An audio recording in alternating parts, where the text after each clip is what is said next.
C'était un jeudi après-midi quand j'ai reçu cet appel. Le soleil parisien filtrait par ma fenêtre alors que je vérifiais des documents pour le travail du lendemain. Mon téléphone a vibré sur la table en verre, affichant un numéro inconnu. D'habitude, je ne répondais pas aux numéros que je ne reconnaissais pas, mais quelque chose m'a poussé à faire glisser mon doigt sur l'écran. « Mademoiselle Éléonore Marchand ?» a demandé une voix formelle à l'autre bout du fil. « Oui, c'est moi », ai-je répondu, coinçant le téléphone entre mon épaule et mon oreille, tout en rangeant mes papiers. « Je vous appelle du service des fraudes de la Banque de la Méditerranée. Je m'appelle Lucie Martin. Vous avez quelques minutes ?» Je me suis figée. « Le service des fraudes ?» Un frisson m'a parcouru le dos tandis que je m'asseyais lentement. « Bien sûr », ai-je répondu, remarquant que ma voix était plus aiguë que d'habitude. « Nous devons vérifier si vous avez récemment sollicité un prêt d'un montant de 680 000 euros. Le monde s'est arrêté. Le souffle m'a manqué. 680 000 euros ? Ce devait être une plaisanterie. Il doit y avoir une erreur, ai-je dit avec un rire nerveux. Je n'ai jamais demandé une telle somme. Le silence à l'autre bout de la ligne m'a confirmé que ce n'était pas une méprise. Mademoiselle Marchand, d'après nos registres, vous avez signé les documents il y a 3 mois. L'argent a été transféré sur un compte à Marseille, et depuis, aucun paiement des mensualités convenues n'a été effectué. Je me suis levée d'un bond, faisant tomber les papiers par terre. Mon chat Simon, qui dormait sur le canapé, a sursauté. « C'est impossible », ai-je insisté en tournant en rond dans mon petit salon. Je vis dans un appartement en location. Je travaille comme graphiste freelance. Personne ne m'accorderait un tel prêt, et je ne le demanderai certainement jamais. Lucie a soupiré. « Mademoiselle, nous avons vos documents, votre signature, votre carte d'identité. Tout semble en règle. »« Eh bien, ça ne l'est pas », ai-je m'exclamé, sentant l'angoisse se transformer en panique. « Quelqu'un a utilisé mon identité, c'est évident. » « Je comprends votre inquiétude. Je vais vous envoyer les documents pour que vous puissiez les examiner. En attendant, nous allons lancer une enquête interne. Mais sachez que, jusqu'à preuve du contraire, ce prêt est à votre nom. » Quand j'ai raccroché, je me suis laissée tomber sur le canapé, les mains tremblantes. Qui aurait pu faire une chose pareille ? J'ai passé en revue mentalement les personnes qui avaient accès à mes documents, à mes informations personnelles. La liste était courte, très courte. Le mail est arrivé 5 minutes plus tard. J'ai ouvert les pièces jointes, et là, il y avait mon nom, mon adresse, mon numéro de carte d'identité et une signature qui ressemblait à la mienne, mais avec de subtiles différences que seul moi pouvais remarquer. Quelqu'un s'était suffisamment entraîné à imiter ma signature pour tromper toute une banque. J'ai continué à examiner la documentation. Le prêt avait été demandé pour un investissement immobilier sur la Côte d'Azur. Mais ce qui m'a glacé, c'est de voir l'adresse du siège social de la prétendue société bénéficiaire. 157 rue Paradis, Marseille. Je connaissais parfaitement cette adresse. C'était le nouveau restaurant de ma sœur Chloé. Chloé, de 2 ans ma cadette, avait toujours été la préférée de la famille. L'entrepreneuse, l'audacieuse, celle qui obtenait toujours ce qu'elle voulait. Depuis notre enfance, une compétition silencieuse existait entre nous. Tandis que je suivais le chemin de la sécurité, étudiant le design et travaillant à mon compte, Chloé sautait de projet en projet, toujours avec de grandes idées et de maigres résultats. Il y a 6 mois, elle m'avait parlé de son nouveau rêve, un restaurant de haute cuisine face à la mer à Marseille. Je me souviens lui avoir dit que c'était de la folie, que les restaurants faisaient notre faillite constamment, qu'elle aurait besoin d'un capital énorme. Elle avait ri, assurant qu'elle avait des investisseurs intéressés. Je n'aurais jamais imaginé que je serais l'investisseur malgré moi. J'ai cherché sur Instagram le nom du restaurant, Mer and Ciel, et il était là. Des photos élégantes d'un lieu fraîchement inauguré, des plats sophistiqués, une décoration minimaliste et coûteuse. Et sur toutes les images, Chloé souriait fièrement, comme la propriétaire d'un empire bâti de ses propres mains. Les publications datèrent d'à peine 2 mois, juste le temps écoulé depuis le déblocage du prêt. J'ai eu la nausée. Ce ne pouvait pas être une coïncidence. Je me suis souvenu que, le Noël précédent, Chloé était restée dans mon appartement pendant que je rendais visite à une amie malade à Nice. Elle avait accès à tout, mon ordinateur, mes documents, même à la clé de ma boîte aux lettres. Assez de temps pour rassembler tout le nécessaire. Je me suis servi un verre de vin, les mains tremblantes. Je ne pouvais pas être aussi naïve. Il me fallait des preuves irréfutables avant d'accuser ma propre sœur d'une chose aussi grave. Mais en regardant défiler les images de son restaurant à succès, quelque chose en moi connaissait déjà la vérité. Cette nuit-là, je n'ai pas dormi. Je suis restée assise près de la fenêtre, regardant Paris s'illuminer puis s'éteindre lentement. J'ai pensé appeler mes parents, mais j'ai écarté l'idée. Ils défendaient toujours Chloé, trouvant toujours des justifications à ses actes. C'est qu'Éléonore est plus forte, elle peut en supporter plus, disait-il quand nous étions petites, et qu'elle obtenait ce qu'elle voulait. À l'aube, j'ai pris une décision. Je ne serai pas la victime silencieuse cette fois. Si Chloé avait franchi cette ligne, elle devrait en assumer les conséquences. J'ai réservé un billet de TGV pour Marseille pour le lendemain. Je la confronterai sur son propre terrain. Je verrai son visage quand je lui montrerai les papiers du prêt. Mais avant, je devais recueillir plus d'informations. J'ai appelé mon amie Clara, qui travaillait dans une étude de notaire. Je lui ai expliqué la situation sans mentionner mes soupçons sur Chloé. J'ai besoin de savoir où ce document a été signé, qui l'a autorisé, lui ai-je dit. Donne-moi le numéro de l'acte qui apparaît sur les papiers, a-t-elle répondu. Je vais voir ce que je peux trouver. En attendant son appel, je repassais mentalement les dernières années avec ma sœur. Les petits mensonges, les faveurs jamais rendues, les promesses non tenues. Je lui avais toujours pardonné, j'avais toujours fermé les yeux. Mais ça, c'était différent. Ça pouvait ruiner ma vie entière. Le TGV pour Marseille filait à toute vitesse, tandis que je regardais par la fenêtre sans vraiment voir le paysage. J'avais avec moi un dossier avec tous les documents du prêt imprimé et un nœud dans l'estomac qui m'empêchait de respirer. Clara m'avait appelé la veille au soir avec les informations dont j'avais besoin. Et Léa, le prêt a été signé dans une étude de notaire sur le boulevard de la Corderie. La personne qui a signé a présenté ta carte d'identité originale et une procuration de ta part pour gérer le prêt. Je n'ai jamais rien autorisé, m'étais-je exclamé. Je sais, c'est pourquoi je pense qu'ils ont aussi falsifié cette procuration. J'ai obtenu le nom du notaire, Jean-Louis Arnaud. Si tu veux, je peux l'appeler. Non, j'irai le voir moi-même, lui avais-je répondu. J'ai besoin de voir tous les documents originaux. Maintenant, alors que le train approchait de Marseille, je révisais mon plan. D'abord, j'irai à l'étude du notaire, puis je passerai par la banque qui avait accordé le prêt, et enfin, je visiterai le restaurant de Chloé. Mon portable a vibré avec un message d'elle. « C'est vrai que tu viens à Marseille ? Quelle surprise ! Tu dois venir dîner au restaurant. C'est la maison qui invite. J'ai hâte de te le montrer. » Je n'ai pas répondu. Je ne me faisais pas confiance pour maintenir la comédie. Je préférais l'effet de surprise. L'étude notariale se trouvait dans un bel immeuble du Carré d'Or.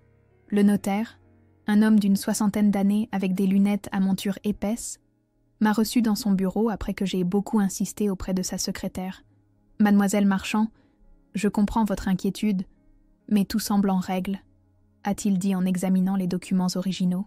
« Votre sœur a présenté une procuration signée par vous, où vous l'habilitiez à gérer ce prêt pour l'entreprise familiale. »« Ma sœur ?» ai-je demandé, bien que je connaisse déjà la réponse. « Oui, Chloé Marchand. Elle a mentionné que vous étiez à l'étranger pour le travail et ne pouviez pas être présente. La documentation semblait correcte, votre carte d'identité originale. Vous avez des caméras de sécurité ici ?» l'ai-je interrompu. Le notaire a paru surpris.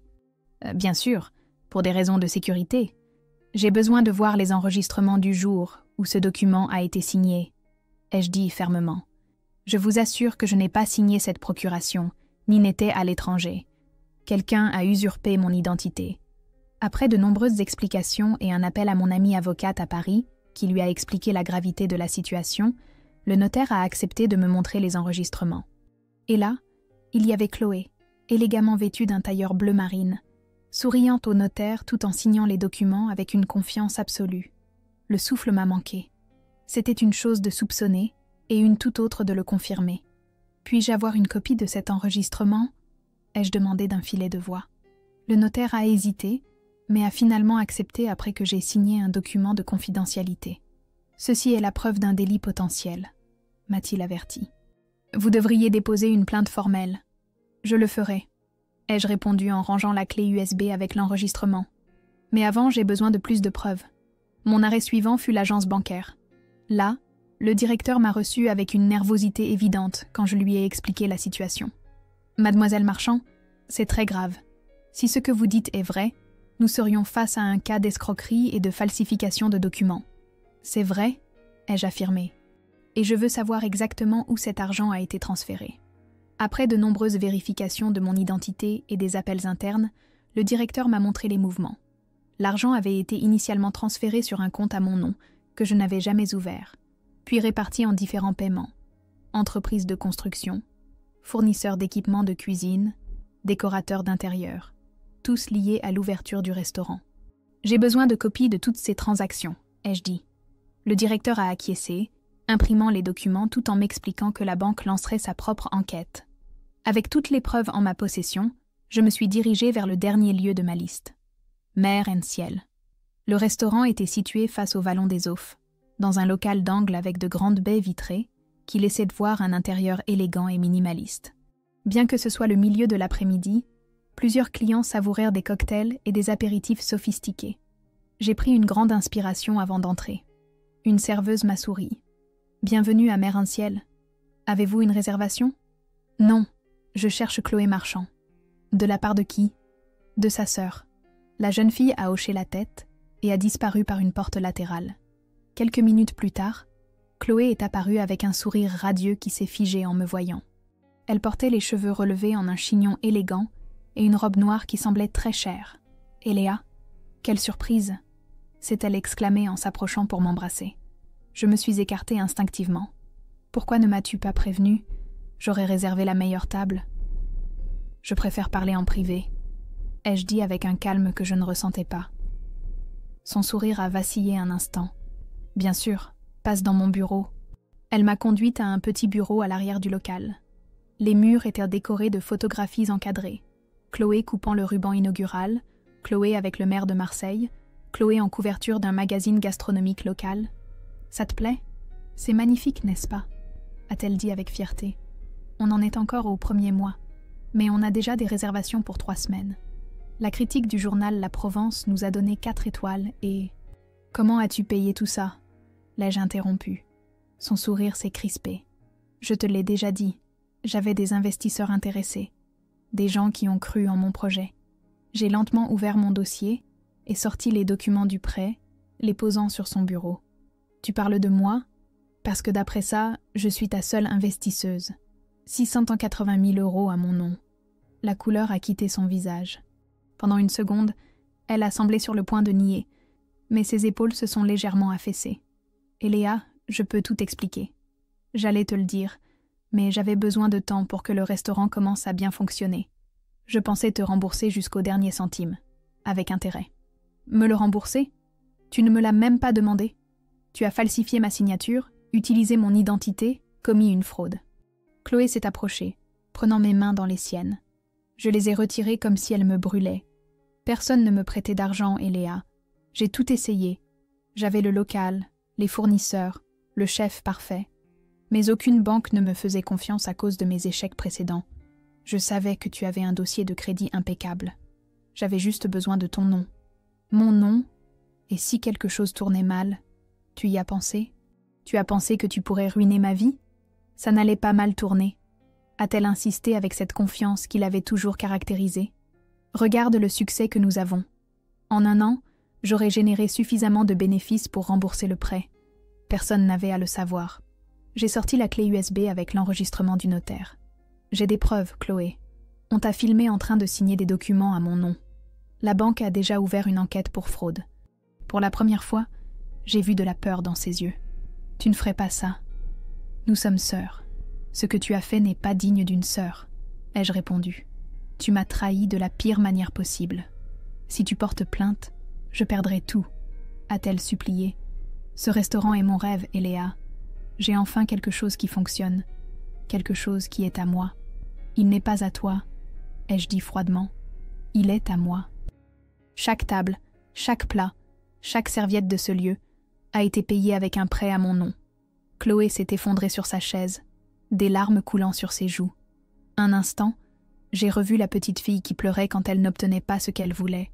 La petite fille à qui je finissais toujours par pardonner. Je vais te donner une option, ai-je dit finalement. Demain, nous irons ensemble à la police. Tu confesseras ce que tu as fait. Nous chercherons un moyen pour que le prêt passe officiellement à ton nom, avec toutes les garanties pour moi. Et si je n'accepte pas? J'ai ramassé lentement les documents, les rangeant dans mon dossier. Alors je déposerai une plainte pour escroquerie, falsification et usurpation d'identité. Et tu perdras bien plus que le restaurant. En sortant de ce lieu luxueux, je ressentais un mélange de douleur et de détermination. Je n'étais plus la grande sœur qui cédait toujours, celle qui protégeait toujours Chloé des conséquences. Cette fois, elle devrait affronter la réalité de ses actes. Cette nuit-là, je ne suis pas rentrée à Paris. J'ai logé dans un petit hôtel près du Vieux-Port, essayant de mettre de l'ordre dans mes pensées. Chloé m'avait appelé 7 fois, mais je n'ai répondu à aucun appel. J'avais besoin d'espace, besoin de réfléchir clairement sans que ses larmes ou ses promesses n'obscurcissent mon jugement. Sur le lit de l'hôtel, j'ai étalé tous les documents, le contrat de prêt, les relevés bancaires, la procuration falsifiée. J'ai même imprimé des captures d'écran des réseaux sociaux du restaurant où Chloé se vantait de son succès. Tout formait une mosaïque de mensonges parfaitement orchestrés. Mon téléphone a de nouveau sonné. Cette fois, c'était ma mère. « Eléa, que se passe-t-il ? Chloé nous a appelés en pleurant. Elle dit que tu veux porter plainte contre elle, que tu veux ruiner son restaurant. C'est vrai ?» J'ai pris une grande inspiration. Bien sûr, Chloé avait déjà couru chercher la protection familiale, comme toujours. « Maman, Chloé a contracté un prêt de 680 000 € à mon nom, en falsifiant ma signature. Elle ne m'a pas consultée, elle ne m'a pas demandé la permission. Elle l'a simplement fait. Il y eut un silence à l'autre bout de la ligne. Il doit y avoir un malentendu, a finalement dit ma mère. Ta sœur ne ferait jamais une chose pareille. J'ai des preuves, maman. Des enregistrements de caméras de sécurité, des documents signés, tout. Mais elle avait sûrement l'intention de te le rembourser. Tu sais comment est Chloé ? Parfois elle agit impulsivement, mais elle a bon cœur. J'ai fermé les yeux, essayant de contrôler ma frustration. C'était toujours pareil. Toujours à la justifier. Planifier pendant des mois comment voler l'identité de ta sœur, tu appelles ça de l'impulsivité ? Mettre en péril mon avenir financier sans me consulter, tu appelles ça avoir bon cœur ? Eléa, s'il te plaît, c'est ta petite sœur. Tu as toujours été la sensée, la forte. Elle a besoin de toi maintenant. Et moi j'avais besoin d'elle, maman. J'avais besoin qu'elle soit honnête, qu'elle me respecte assez pour me demander de l'aide au lieu de me voler mon identité. La conversation s'est terminée comme tant d'autres, avec ma mère me demandant d'être compréhensive, de pardonner, de comprendre Chloé, comme si j'étais la coupable pour avoir découvert la fraude. Je me suis couchée en regardant le plafond de l'hôtel, me souvenant de notre enfance à Lyon. Les deux sœurs marchant, si différentes depuis le début. Moi, studieuse et responsable, elle, charismatique et rêveuse. Nos parents avaient toujours favorisé sa spontanéité, sa fragilité apparente. « Prends soin de ta sœur », me disait-il quand nous sortions ensemble. « Tu es l'aînée, tu dois la comprendre. » Et je l'avais fait. J'avais compris quand elle avait cassé mon jouet préféré, quand elle avait pris mes vêtements sans permission, quand elle avait convaincu mes parents d'utiliser mes économies universitaires pour sa première entreprise ratée d'organisation d'événements. Toujours comprendre, toujours pardonner. Mais ceci était différent. Ce n'était pas un caprice d'enfant ni une erreur de jeunesse. C'était un délit prémédité qui pouvait ruiner ma vie. Le lendemain matin, un message de Chloé m'a réveillée. « Je t'attends au restaurant à 10 h. S'il te plaît, viens seule. Nous trouverons une solution ensemble. » J'ai hésité. Une partie de moi voulait aller directement à la police, déposer la plainte et laisser la justice suivre son cours. Mais une autre partie, peut-être la grande sœur que j'avais toujours été, voulait lui donner une dernière chance. Je suis arrivée ponctuellement au restaurant. Il était fermé au public, avec une pancarte « Fermé pour événements privés » sur la porte. Chloé m'a ouvert elle-même, l'air de ne pas avoir dormi. Son maquillage parfait ne parvenait pas à dissimuler ses cernes, ni la tension sur son visage. « Merci d'être venue », a-t-elle dit en me conduisant à l'intérieur. Le restaurant semblait différent sans clients, plus grand, plus froid. À ma grande surprise, nous n'étions pas seuls. À une table au fond était assis un homme d'âge mûr, en costume et avec une mallette. À côté de lui, nos parents. « Qu'est-ce que c'est que ça ?» ai-je demandé en m'arrêtant net. « Eléa, s'il te plaît », est intervenu mon père en se levant. « Nous sommes venus régler ça en famille. »« En famille ?»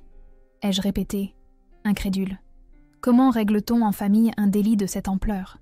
L'homme en costume s'est présenté comme maître Albert Moreau, l'avocat de la famille depuis des années.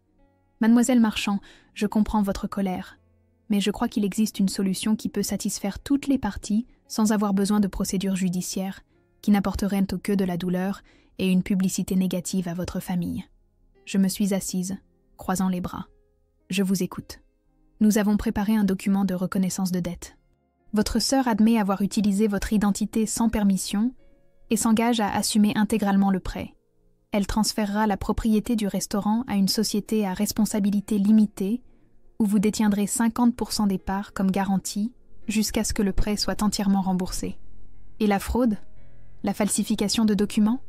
Cela resterait une affaire interne entre vous, sans intervention judiciaire.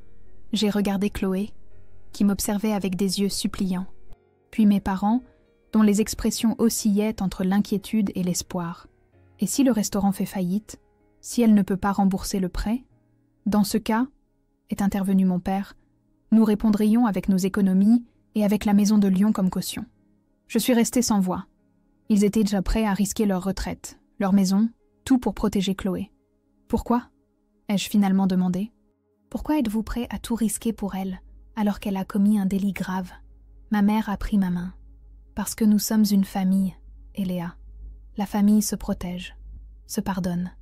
Et qui me protège, moi? Ai-je répliqué en retirant ma main. Qui m'a protégée quand Chloé a décidé d'utiliser mon identité pour son propre bénéfice? Où était alors cette protection familiale? Le silence qui a suivi était dense, chargé de vérités jamais dites. Pour la première fois, j'ai vu le doute dans les yeux de mes parents, comme s'ils comprenaient enfin ma position. Chloé s'est approchée, s'agenouillant près de ma chaise. Je suis désolée, Eléa, vraiment désolée. Je sais que ce que j'ai fait est impardonnable. Je ne te demande pas de l'oublier, juste de me donner l'opportunité de réparer. Je te rembourserai jusqu'au dernier centime. Je travaillerai jour et nuit s'il le faut. Je l'ai regardée dans les yeux, cherchant la sincérité qu'elle avait si souvent feinte. Cette fois, elle semblait authentique. Mais je ne pouvais plus me fier uniquement à sa parole. Les promesses ne suffisent pas, Chloé. J'ai besoin de garanties réelles.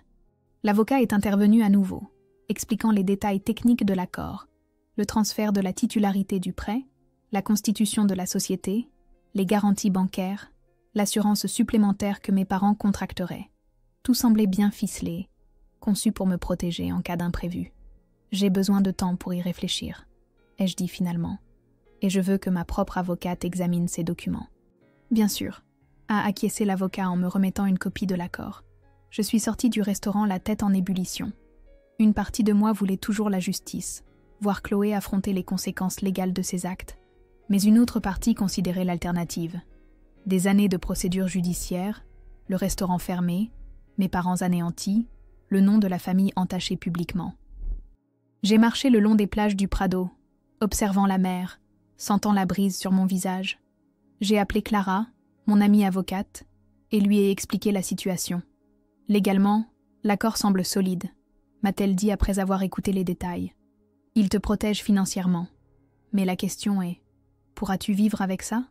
Pourras-tu regarder ta sœur en face lors des réunions de famille, en sachant ce qu'elle a fait et qu'il n'y a pas eu de conséquences réelles?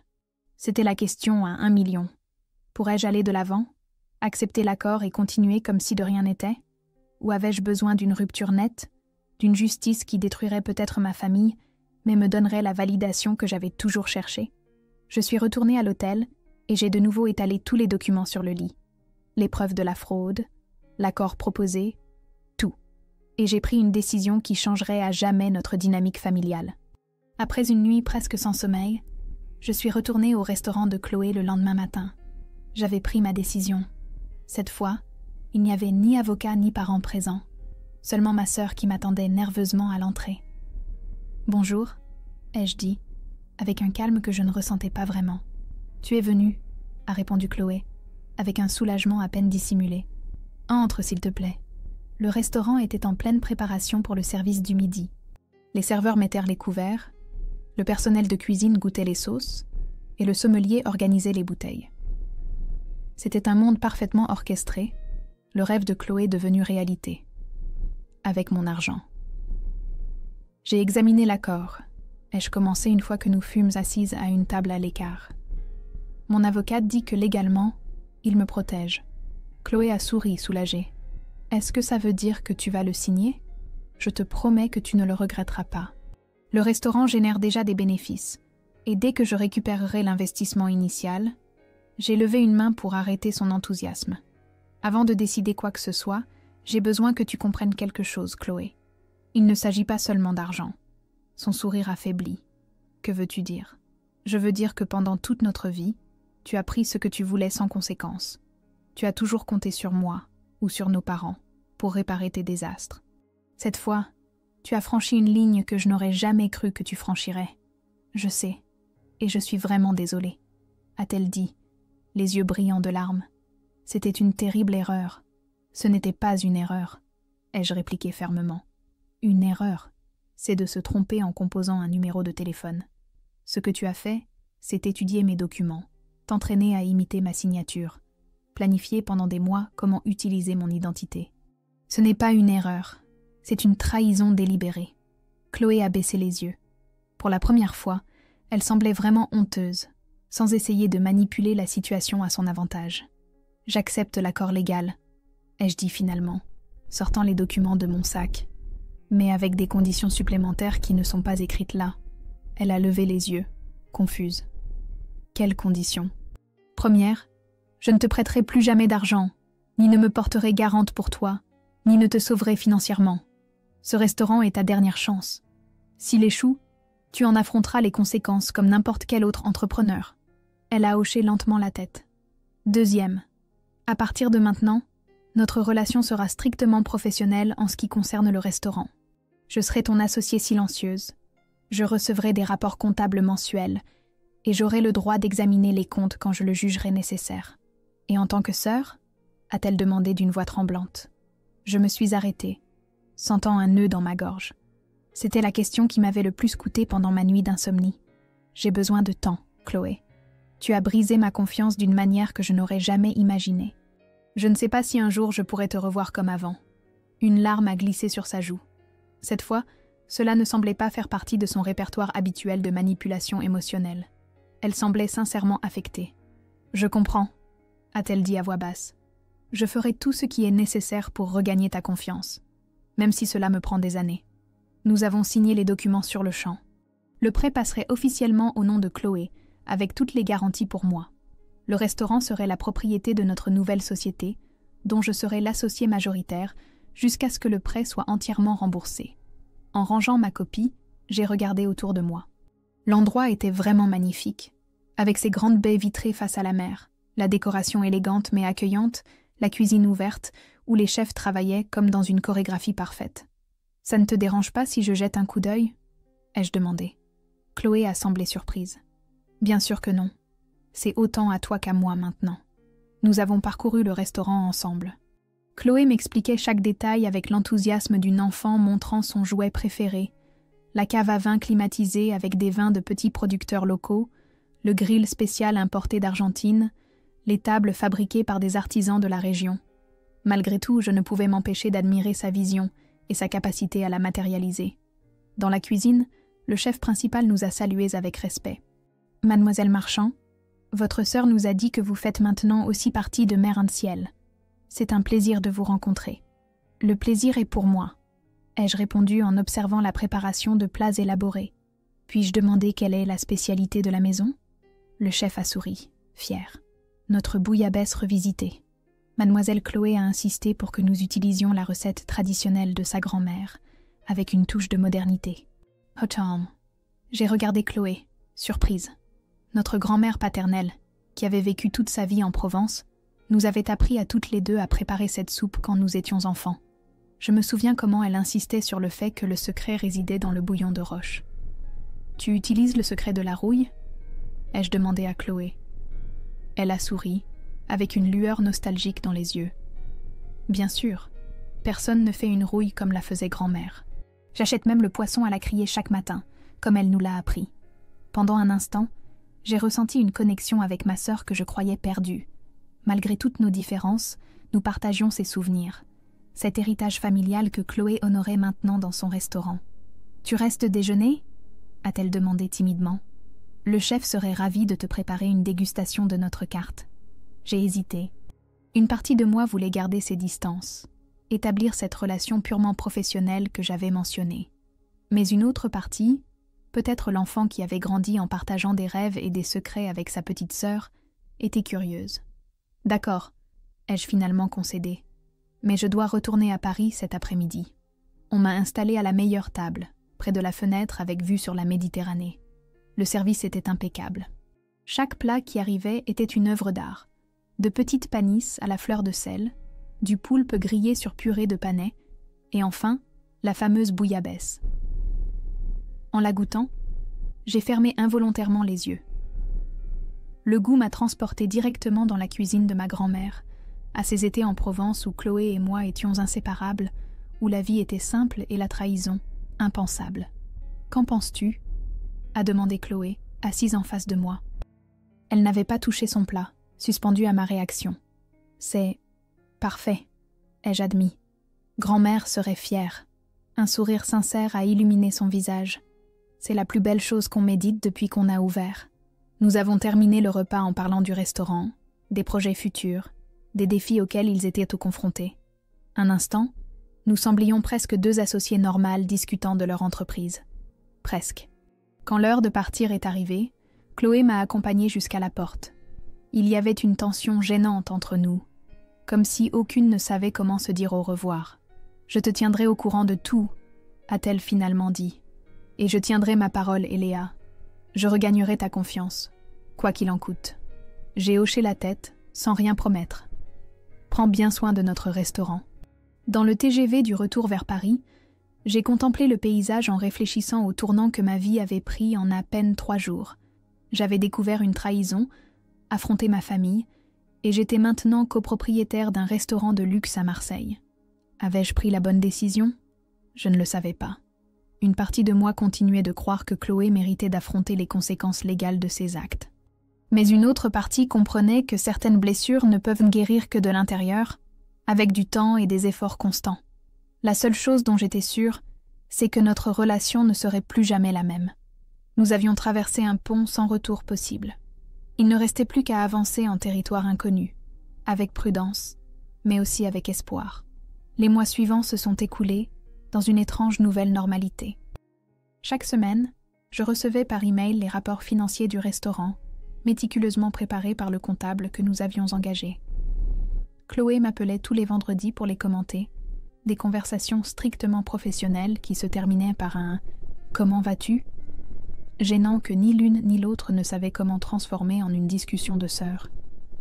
La vérité est que le restaurant marchait étonnamment bien. Les réservations augmentaient chaque mois. Ils avaient reçu des mentions dans plusieurs magazines gastronomiques, et même un célèbre critique culinaire leur avait accordé une critique élogieuse, qui avait attiré plus de clients. Les chiffres étaient solides, et les prévisions, optimistes. Un après-midi d'octobre, alors que je consultais le dernier rapport dans mon petit appartement parisien, j'ai reçu un appel inattendu. « Eléa, c'est Albert, le chef de Mer en Ciel. » J'ai été surprise de l'entendre. Il ne m'avait jamais appelé directement. « Il s'est passé quelque chose ? Chloé va bien ? » « Oui, elle va parfaitement bien, » m'a-t-il rapidement rassuré. « Je t'appelle parce que... Eh bien, en vérité, j'ai besoin de ton avis sur quelque chose d'important. » Il m'a expliqué qu'une maison d'édition gastronomique leur avait proposé de publier un livre de recettes du restaurant. Le concept était intéressant. Revisiter des recettes traditionnelles françaises avec une touche de modernité. La même philosophie qui guidait la carte de Mer en Ciel. Ta sœur est enthousiasmée par l'idée, mais elle insiste sur le fait que tu devrais t'occuper du design. Elle dit que tu es la meilleure graphiste qu'elle connaisse. Je suis restée sans voix. Cela faisait des mois que Chloé et moi ne parlions guère d'autre chose que de chiffres et de stratégie commerciale. Qu'elle ait recommandé mon travail, qu'elle fasse confiance à mon jugement professionnel, m'a prise par surprise. « C'est elle qui t'a demandé de m'appeler ?» ai-je demandé, encore méfiante. « Pas exactement », a admis Albert. « Elle m'a dit qu'elle te mentionnerait l'idée lors de votre prochain appel. Mais ceux de la maison d'édition sont pressés, et j'ai pensé qu'il valait mieux en parler directement avec toi. J'ai accepté de rencontrer l'équipe éditoriale la semaine suivante à Marseille. Pas seulement par curiosité professionnelle, mais aussi parce que je ressentais un étrange besoin de revoir le restaurant, de vérifier de mes propres yeux que tout ce que je lisais dans les rapports était vrai. Le voyage à Marseille était différent cette fois. Je n'étais pas chargée d'angoisse et de rage, mais d'une attente prudente. Je suis arrivée au restaurant en milieu d'après-midi, alors que le service du déjeuner était terminé et que le personnel se préparait pour le dîner. Chloé m'a accueillie à la porte, visiblement nerveuse. Elle avait les cheveux plus courts que la dernière fois, un changement qui lui allait bien, la faisant paraître plus mature, plus sérieuse. « Merci d'être venue », a-t-elle dit, n'osant pas me prendre dans ses bras. « Albert m'a dit qu'il t'avait appelé. J'espère que ça ne t'a pas dérangé. »« C'est bon », ai-je répondu en entrant dans le local. Le projet me semble intéressant. Le restaurant était encore plus beau qu'il y a quelques mois. Ils avaient ajouté quelques détails décoratifs, des peintures d'artistes locaux, de nouvelles lampes design, un petit bar à cocktail dans un coin. « Nous avons fait quelques changements », a commenté Chloé, suivant mon regard. « Tous dans le budget », a-t-elle ajouté rapidement. En fait, les travaux ont été payés avec les bénéfices supplémentaires du dernier trimestre. J'ai hoché la tête, satisfaite. Au moins sur le plan économique, Chloé se montrait responsable. Les éditeurs sont arrivés à l'heure. C'était un couple jeune mais expérimenté, avec plusieurs livres gastronomiques à succès à leur actif. Ils nous ont expliqué leur vision. Un livre qui ne proposerait pas seulement des recettes, mais qui raconterait l'histoire derrière chaque plat, le lien avec nos racines familiales, le voyage de la cuisine traditionnelle lyonnaise à la haute gastronomie marseillaise. Nous voulons que ce soit personnel, a expliqué Laure, l'éditrice. Que les lecteurs ressentent la passion et l'amour derrière chaque création. Pendant qu'il parlait, j'observais Chloé. Son visage s'illuminait en décrivant les plats, la philosophie du restaurant, les anecdotes avec les fournisseurs locaux. Il y avait une authenticité dans son enthousiasme qui me rappelait la petite fille qui rêvait un jour d'avoir son propre restaurant. Peut-être que cette petite fille était toujours là, sous des couches de mauvaises décisions et d'erreurs. Après la réunion, lorsque les éditeurs sont partis avec la promesse de nous envoyer un contrat dans les jours suivants, Chloé m'a invitée à rester dîner. Nous avons ajouté un nouveau plat à la carte, a-t-elle dit timidement. Je pense que tu aimeras. J'ai accepté, plus par curiosité que par faim. Je me suis assise à la même table près de la fenêtre, observant le soleil commencer à se coucher sur la mer, teintant l'eau d'orange et d'or. Le nouveau plat s'est avéré être une réinterprétation du tian de légumes que notre mère préparait le dimanche. Mais à la place de la présentation traditionnelle, Albert avait utilisé une cuisson à basse température et une émulsion d'herbes de Provence, créant un contraste de texture spectaculaire. « C'est incroyable », ai-je admis après la première bouchée. « Tu as parfaitement capturé le goût, mais en y ajoutant quelque chose de complètement nouveau. » Chloé a souri, ravie. « C'était l'idée d'Albert, mais la recette de base est celle de maman. Je l'ai même appelée pour lui demander exactement quel mélange d'herbes elle utilisait. « Comment vont-ils » ai-je demandé. J'avais à peine parlé à mes parents depuis ce jour au restaurant où ils avaient tenté de jouer les médiateurs entre nous. « Inquiet pour toi, pour nous », a-t-elle répondu sincèrement. Maman dit que nous n'avions jamais été aussi longtemps sans nous parler. C'était vrai. Même pendant mes années d'université à Paris, alors que Chloé vivait encore à Lyon, nous nous parlions presque tous les jours. Je leur ai dit que le restaurant allait bien, que nous honorions les paiements du prêt, a poursuivi Chloé. Mais je sais que ce qui leur importe vraiment, c'est que nous redevenions des sœurs, pas seulement des associés. Je les regardais, essayant de trouver sur son visage la Chloé manipulatrice et égoïste, qui avait utilisé mon identité sans remords. Mais je ne voyais qu'une femme fatiguée, repentante, travaillant dur pour reconstruire ce qu'elle avait détruit. Je ne sais pas si nous pouvons revenir à ce que nous étions avant, ai-je dit finalement. Je sais, a-t-elle acquiescé. Mais peut-être que nous pouvons construire quelque chose de nouveau, quelque chose basé sur l'honnêteté cette fois. Après le dîner, Albert nous a offert une coupe de crémant pour célébrer le futur livre. En trinquant, j'ai pensé au chemin étrange qui nous avait menés jusque-là. Une fraude, une trahison, et maintenant un projet créatif commun. J'ai réfléchi, a dit Chloé alors que nous nous disions au revoir. On pourrait inclure dans le livre l'histoire de la création du restaurant. Tu veux dire... Oui, a-t-elle acquiescé sérieusement. La vérité. Comment j'ai commis la plus grande erreur de ma vie. Comment j'ai failli perdre ma sœur à cause de mon ambition. Et comment, malgré tout, tu m'as donné une seconde chance que je ne méritais pas. Je suis restée sans voix. Que Chloé soit prête à rendre publique sa honte, à admettre ouvertement son erreur, m'a semblé le geste le plus sincère qu'elle ait jamais eu. « Pense-y », a-t-elle ajouté en voyant mon silence. Ce pourrait être notre façon de clore ce chapitre et d'en commencer un nouveau. Cette nuit-là, dans ma chambre d'hôtel, je n'ai pas pu dormir. Je pensais au restaurant, aux livres, à la proposition de Chloé. Étais-je prête à pardonner? À transformer notre histoire de trahison en un récit public de rédemption? Je n'avais pas de réponse claire, mais pour la première fois depuis des mois, je sentais que je pouvais regarder vers l'avant sans que le passé ne pèse autant. Le lendemain matin, avant de retourner à Paris, je suis passée par le marché du Prado. Parmi les étals colorés de fruits et de légumes, j'ai trouvé une petite boutique qui vendait des céramiques artisanales. Une assiette bleue avec des motifs marins a attiré mon attention. Sans trop réfléchir, je l'ai achetée et me suis dirigée vers le restaurant. Chloé supervisait une livraison de poissons frais quand je suis arrivée. Elle m'a regardée, surprise. « Je pensais que tu serais déjà partie. » Je lui ai tendu le paquet sans rien dire. Elle l'a ouvert avec soin et ses yeux se sont embués en voyant l'assiette. « Elle est magnifique », a-t-elle murmuré. « Pour le restaurant », ai-je expliqué. J'ai pensé qu'elle pourrait servir à présenter un apéritif spécial.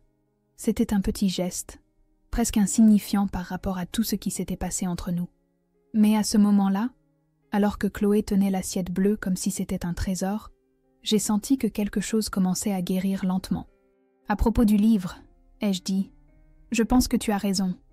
Nous devrions raconter notre histoire, la véritable histoire. » Chloé a hoché la tête, avec un sourire timide mais plein d'espoir. « Merci », a-t-elle simplement dit. En marchant vers la gare pour prendre le train du retour, je me sentais étrangement légère.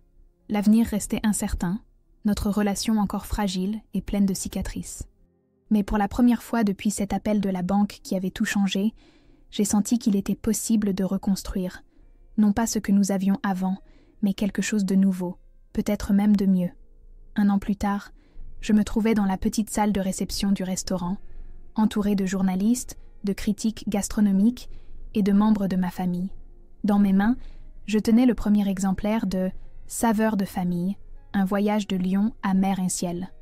La couverture, que j'avais conçue moi-même, montrait une photographie de la bouillabaisse servie dans cette assiette bleue que j'avais achetée au marché. « Et maintenant, » a annoncé le présentateur, « nous aimerions que les sœurs Marchand nous parlent un peu du processus créatif derrière ce merveilleux livre. » Chloé et moi avons échangé un regard complice avant de monter sur la petite estrade. Nous avions répété ce moment, mais je sentais quand même un nœud dans l'estomac.